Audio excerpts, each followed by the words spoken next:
arm's length or a little distance away, because obviously in this day and age you gotta be careful.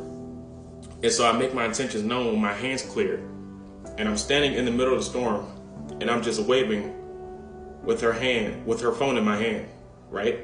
And so you could see her looking around in the car for this phone, because you could obviously tell that she lost something.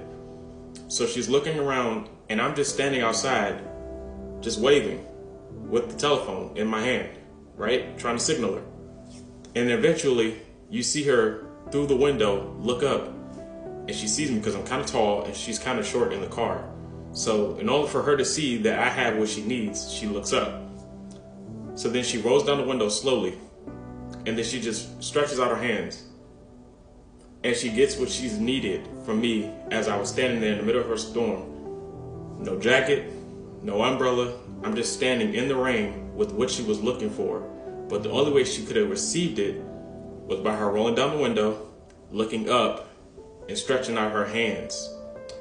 And the same person that didn't speak to me when she came in the store and I acknowledged her, she said thank you.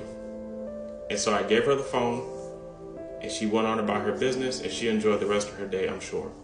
Because she could have left without that phone, and she would have been scrambling on where she would have left it, not being able to find it or retrieve where she left it at. So she would have had to retrace her steps of everywhere she went that day.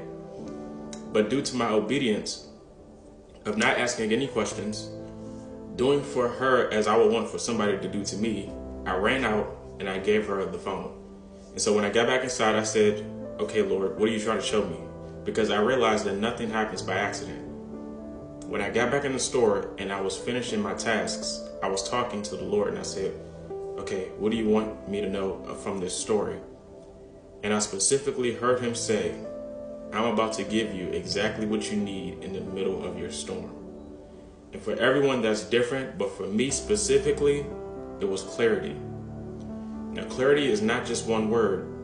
What I realized over time, being as though it was a month, I realized that clarity breaks down as like a domino effect.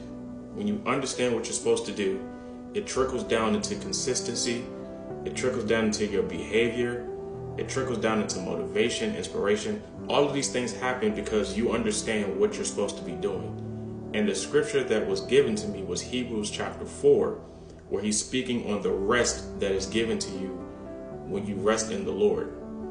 And so big picture, you're thinking, okay, the Lord will give me rest. But in clarity, I understand when you do what the Lord wants you to do, the rest for you is granted. So be led by the Spirit.